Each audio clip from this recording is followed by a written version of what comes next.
40ویں رات ہوئی تو شہرزاد نے کہا، جب نور الدین علی اپنی عیاشی اور فضول خرچی کی وجہ سے مفلس ہو گیا اور اس نے اپنے گھر کی ساری چیزیں بیچ ڈالیں، اور جب وہ بھی درم و دینار ختم ہو گئے اور اس کے پوچھنے پر انیس الجلیس نے اس سے کہا کہ وہ اسے بازار لے جا کر بیچ ڈالے، تو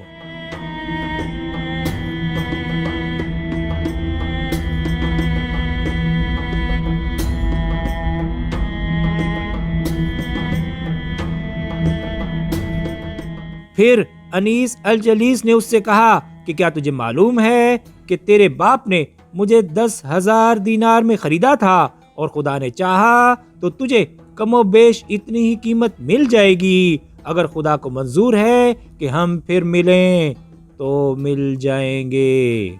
نور الدین نے کہا کہ اے انیس الجلیس، واللہ تیری جدائی مجھے ایک پہر بھی گوارا نہیں۔ اس نے جواب دیا کہ خدا کی قسم اے میرے آقا، مجھے بھی گوارا نہیں، لیکن ضرورت کے قانون جدا گانا ہے۔ اب وہ اٹھا اور انیس الجلیس کو اپنے ساتھ لیا اور چلتے چلتے بازار پہنچا اور اسے دلال کے حوالے کیا، اور اس نے کہا کہ اے حسن، کیا تجھے اس کی قیمت معلوم ہے جس پر تو بولی بولنے والا ہے؟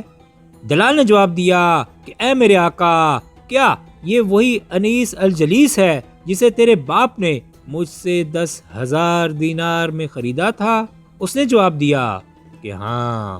ان باتوں کے بعد دلال سوداگروں کے پاس گیا اور دیکھا کہ بازار قسم قسم کی کنیزوں سے گرم ہے، مثلاً ترکی، فرنگی، حبشی اور رومی وغیرہ۔ اب دلال آگے بڑھا اور کھڑا ہو کر کہنے لگا کہ اے سوداگرو، اے دولت مندو، ہر گول چیز اخروٹ نہیں ہوتی، اور نہ ہر لمبی چیز کیلا، ہر سرخ چیز گوشت نہیں ہوتی، اور نہ ہر سفید چیز چربی۔ اے سوداگرو، میرے پاس وہ بیش بہا موتی ہے جو ہر قیمت سے بالا تر ہے، اس پر میں کتنے کی بولی لگاؤں؟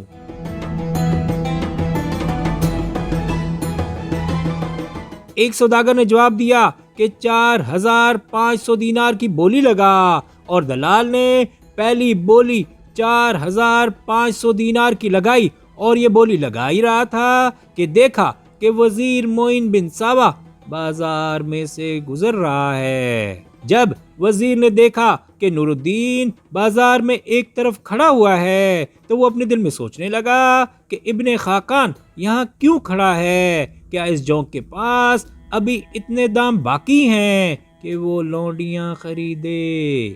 اب اس نے نور الدین کو غور سے دیکھا اور دلال کی بولی سنی تو وزیر نے اپنے دل میں کہا کہ میرا خیال ہے کہ وہ مفلس ہو گیا ہے اور اپنی کنیز انیس الجلیس کو بیچنے لایا ہے۔ اب وزیر نے بولی والے دلال کو بلایا اور اس نے آ کر وزیر کے سامنے زمین کو بوسہ دیا۔ وزیر نے کہا کہ میں اس کنیز کو خریدنا چاہتا ہوں جس پر تو بولی لگا رہا ہے۔ دلال کو اس کی مخالفت کرنے کی مجال نہ تھی اور اس نے کہا کہ اے میرے آقا، بصر و چشم۔ اب لڑکی آگے آئی اور دلال نے اسے وزیر کے سامنے پیش کیا۔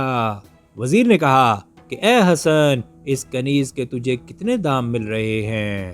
اس نے جواب دیا کہ 4,500 دینار سے ابتدا ہوئی ہے۔ وزیر نے کہا کہ یہ 4,500 دینار میرے ذمے۔ جب سوداگروں نے یہ سنا تو کسی کی ہمت نہ پڑی کہ اس پر 1 دینار بھی بڑھائے، بلکہ وہ پیچھے ہٹ گئے کیونکہ انہیں وزیر کے ظلم کا حال معلوم تھا۔ معین بن ساوا نے دلال کی طرف دیکھ کر کہا کہ تو کھڑا کیوں ہے؟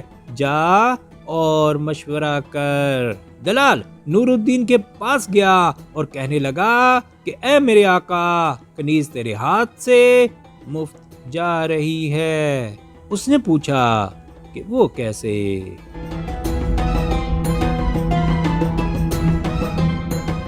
اس نے جواب دیا کہ میں نے اس کی قیمت 4,500 دینار سے شروع کی تھی کہ اتنے میں یہ ظالم معین بن ساوا بازار میں پہنچا، اور جب اس نے کنیز کو دیکھا تو اس نے مجھ سے کہا کہ مالک سے 4,000 کا فیصلہ کر لے اور 500 تیرا حق ہے۔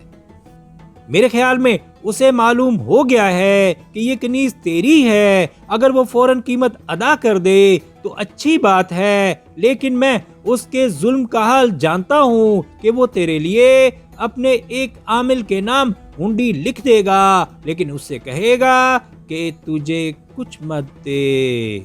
جب تو ان سے مطالبہ کرنے جائے گا تو وہ تجھ سے کہیں گے کہ کل آنا، اور ہر روز وہ یہی کہتے رہیں گے۔ جب وہ تیرے مطالبے سے تنگ آ جائیں گے تو تجھ سے کہیں گے کہ کاغذ دکھلا، اور اسے لے کر پھاڑ ڈالیں گے۔ اس طرح سے کنیز کی قیمت سے بھی تجھے ہاتھ دھو ڈالنا پڑے گا۔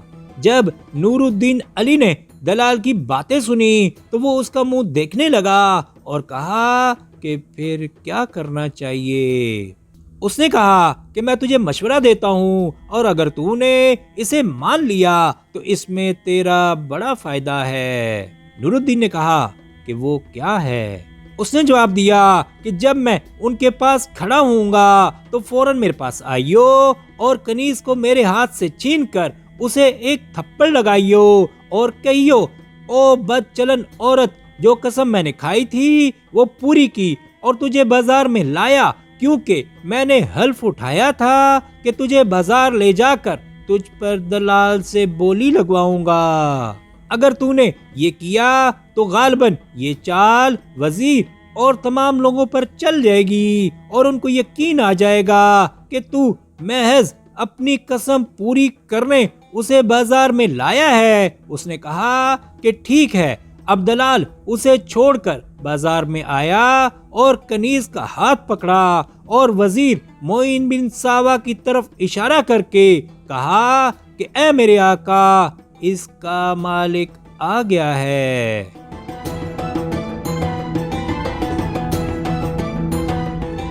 نور الدین نے دلال کی طرف بڑھ کر کنیز کو اس کے ہاتھ سے چھین لیا اور اس کے تماچے مارے اور کہا کہ اے بد چلن عورت، میں اپنی قسم پوری کرنے کے لیے تجھے بازار میں لایا تھا، چل یہاں سے، گھر جا اور میری مخالفت کرنی چھوڑ دے۔ تف ہو تجھ پر، کیا مجھے تیری قیمت کی ضرورت ہے جو میں تجھے بیچوں؟ اگر میں محض اپنے گھر کا سامان بیچوں تو تیری قیمت سے کئی گنا زیادہ مجھے مل سکتا ہے۔ جب معین بن ساوا نے نور الدین کو دیکھا تو کہنے لگا کہ حیف ہو تجھ پر، تیرے پاس رہا کیا ہے جو تو خریدے یا بیچے؟ یہ کہہ کر اس نے چاہا کہ نور الدین کو پکڑے، مگر سوداگر وہاں جمع ہو گئے اور نور الدین کے گرد گھیرا بنا لیا تاکہ وزیر اس کے خلاف کوئی کارروائی نہ کر سکے۔ وزیر نے کہا کہ اگر تم لوگ اس وقت یہاں نہ ہوتے تو میں اسے قتل کر دیتا۔ سب لوگوں نے نور الدین کی طرف آنکھ سے اشارہ کیا کہ اس وقت موقع ہے، تو اس سے نمٹ لے، اور کہنے لگے کہ ہم میں سے کوئی بھی تیرے اور اس کے درمیان بیچ بچاؤ نہ کرے گا۔ یہ سن کر نور الدین وزیر معین بن ساوا کی طرف بڑھا، اور وہ بہادر تو تھا ہی، اس نے وزیر کو زین سے کھینچ کر زمین پر گرا دیا۔ اس جگہ گارے کا ایک گڑھا تھا، وزیر اس کے بیچ میں آ پڑا اور نور الدین نے اسے تھپڑ اور گھونسے لگانے شروع کر دیے۔ ایک گھونسا وزیر کے دانتوں پر پڑا اور اس کے خون سے اس کی داڑھی رنگ گئی۔ وزیر کے ساتھ 10 غلام تھے۔ جب انہوں نے دیکھا کہ ان کے آقا کی یہ درگت بن رہی ہے تو انہوں نے اپنے ہاتھ اپنی تلواروں کے قبضے پر رکھے اور چاہتے تھے کہ ان کو کھینچ کر نور الدین پر حملہ کریں اور اس کے ٹکڑے ٹکڑے کر ڈالیں، لیکن لوگوں نے غلاموں سے کہا کہ یہ وزیر ہے اور یہ وزیر زادہ، اگر ان دونوں میں کسی وقت صلح ہو گئی تو تم دونوں کے برے ٹھہرو گے۔ ہماری رائے یہ ہے کہ تم ان کے بیچ میں نہ پڑو۔ جب نور الدین وزیر کو خوب پیٹ چکا تو وہ لڑکی کو لے کر گھر چل دیا۔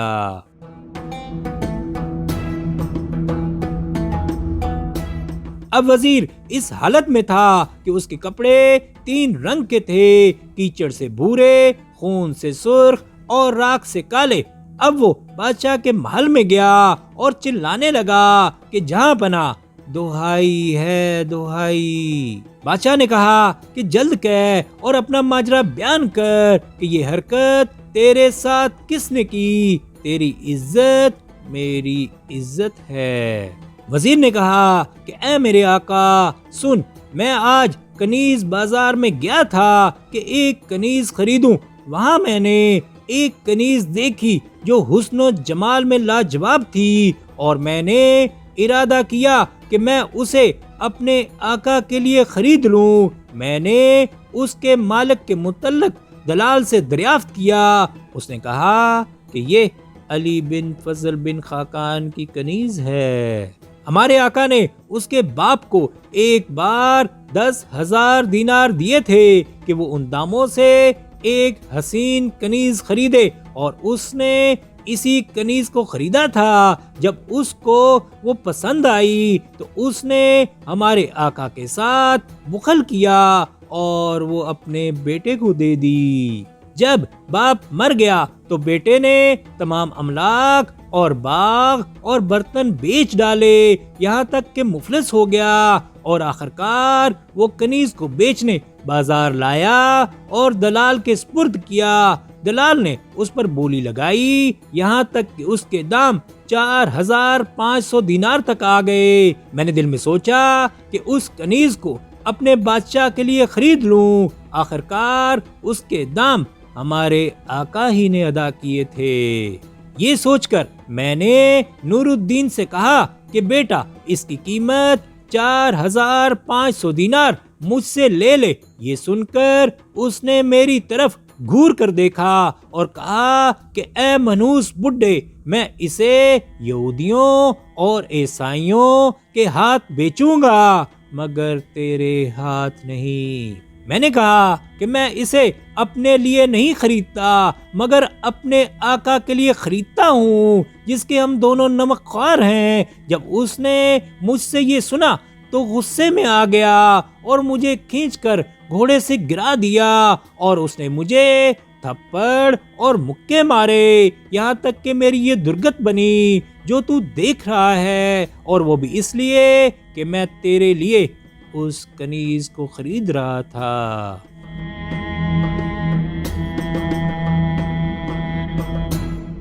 یہ کہہ کر وزیر زمین پر گر پڑا اور رونے اور چلانے لگا۔ جب بادشاہ نے اس کی یہ حالت دیکھی اور اس کی باتیں سنی تو مارے غصے کے اس کی آنکھیں لال ہو گئیں جیسے ان میں سے انگارے نکل رہے ہوں۔ اب اس نے حکم دیا کہ 40 شمشیر زن علی بن خاقان کے گھر جائیں اور اس کے اور لڑکی کے ہاتھ پاؤں باندھ کر منہ کے بل گھسیٹتے ہوئے میرے پاس لائیں۔ انہوں نے کہا کہ بصر و چشم، اور وہ فوراً نور الدین علی کے مکان کی طرف روانہ ہو گئے۔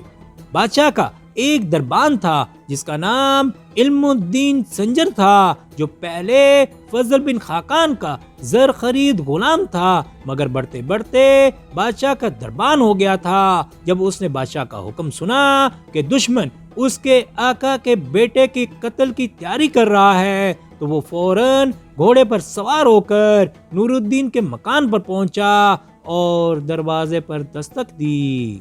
نور الدین باہر نکلا اور اس کو دیکھ کر پہچان گیا، مگر اس نے کہا کہ اے میرے آقا، یہ وقت سلام اور کلام کا نہیں ہے۔ نور الدین نے کہا کہ اے علم دین، خیر تو ہے؟ اس نے جواب دیا کہ اٹھ اور کنیز کو لے کر بھاگ، کیونکہ معین بن ساوا نے تم دونوں کے لیے جال بچھایا ہے، اور اگر تم اس کے ہتھے چڑھ گئے تو وہ تمہیں قتل کیے بغیر نہ چھوڑے گا۔ بادشاہ تمہارے پیچھے 40 شمشیر زن روانہ کر چکا ہے، اور میری رائے یہ ہے کہ تم دونوں بھاگ جاؤ قبل اس کے کہ تمہیں کوئی نقصان پہنچے۔ یہ کہہ کر اس نے اپنے بٹوے میں ہاتھ ڈالا اور دیکھا کہ اس میں 40 دینار ہیں۔ وہ نکال کر اس نے نور الدین کو دیے اور کہنے لگا کہ اے میرے آقا، ان کو سفر میں اپنے ساتھ رکھ لے، اور اب زیادہ کہنے سننے کا وقت نہیں ہے۔